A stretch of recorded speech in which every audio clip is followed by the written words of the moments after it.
Hello दोस्तों, कैसे हैं आप सब। आज मैं आपके सामने अपनी नई कहानी अंधविश्वास लेकर आई हूँ। चलिए दोस्तों, कहानी की ओर रुख करते हैं।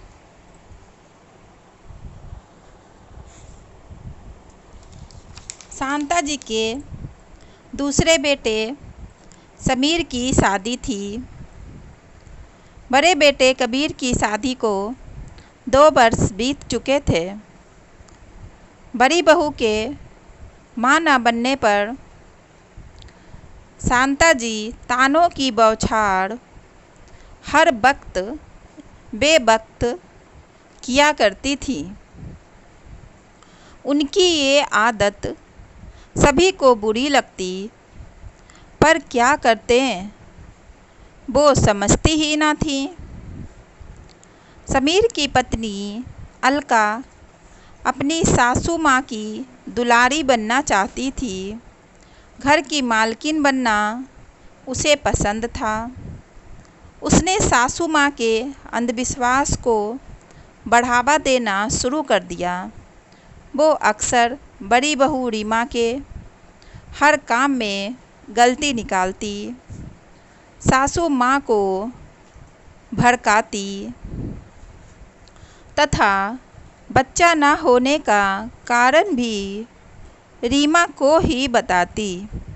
इधर रीमा काफ़ी परेशान रहती।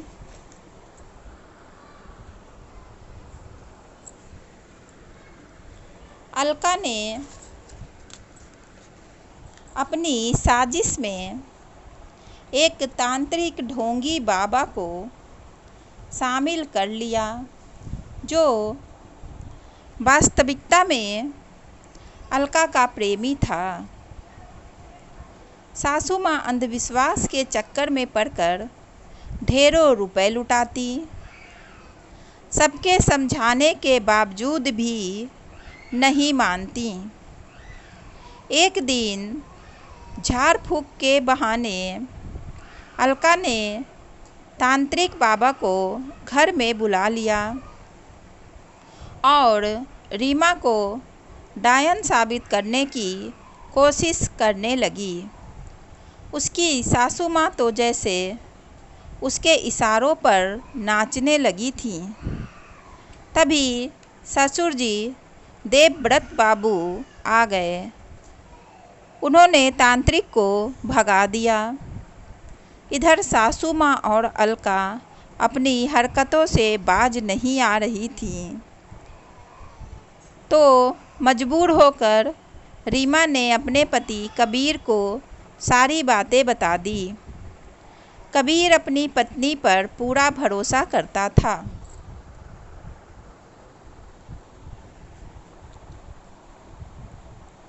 उसने उस तांत्रिक का पता लगाया और पता लगा लिया कि वह ढोंगी है। तभी कबीर और रीमा ने योजना बनाई। कबीर भी रीमा को अपशब्द बोलने लगा, बच्चा ना होने का दोषी बताने लगा। सासू माँ और अलका की तो मन मांगी मुराद पूरी हो गई थी, सो तुरंत तांत्रिक बाबा को झाड़ फूक के लिए घर बुलाया गया। इधर कबीर और रीमा ने ससुर जी तथा समीर को सारी बातें बता दी थी।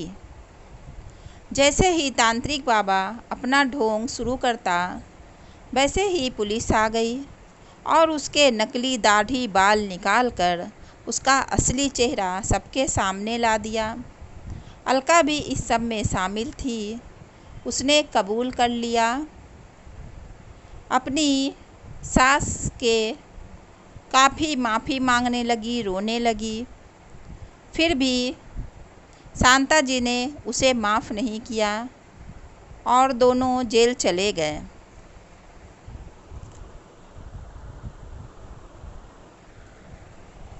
शांता जी ने अपनी बहू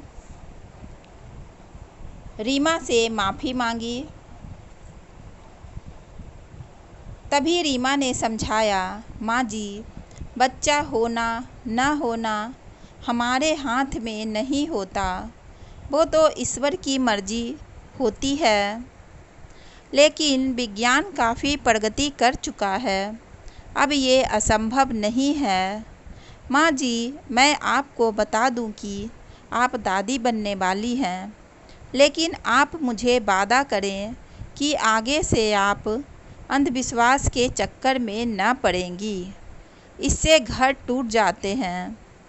बहू की बात सुनकर शांता जी की आंखों में आंसू आ गए। उन्होंने कहा, बहू, तुम मेरी बहू नहीं बेटी हो, मुझे माफ़ कर दो। और बहू ने उन्हें गले लगा लिया। दोस्तों, जब कोई हमारी कमज़ोरी जान जाता है तो उसका फ़ायदा उठाता है, चाहे घर का हो या बाहर का। अपने व्यवहार को ऐसा ना बनाएं जिससे आपका ही नुकसान हो। अपने परिवार वालों के दुखों में शामिल हो, न कि उसकी हंसी उड़ाएं।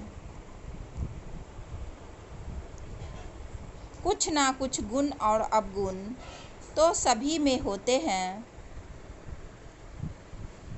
कुछ ना कुछ अच्छाई बुराई तो सभी में होती है, जिसका कभी हमें फ़ायदा नहीं उठाना चाहिए। धन्यवाद दोस्तों। अगर आपको मेरी कहानियाँ अच्छी लगती हैं तो प्लीज़ मेरे चैनल को लाइक और सब्सक्राइब ज़रूर कर दीजिए। और दोस्तों, कमेंट में लिखकर ज़रूर बताएं कि आपको मेरी कहानियाँ कैसी लगती हैं। धन्यवाद दोस्तों।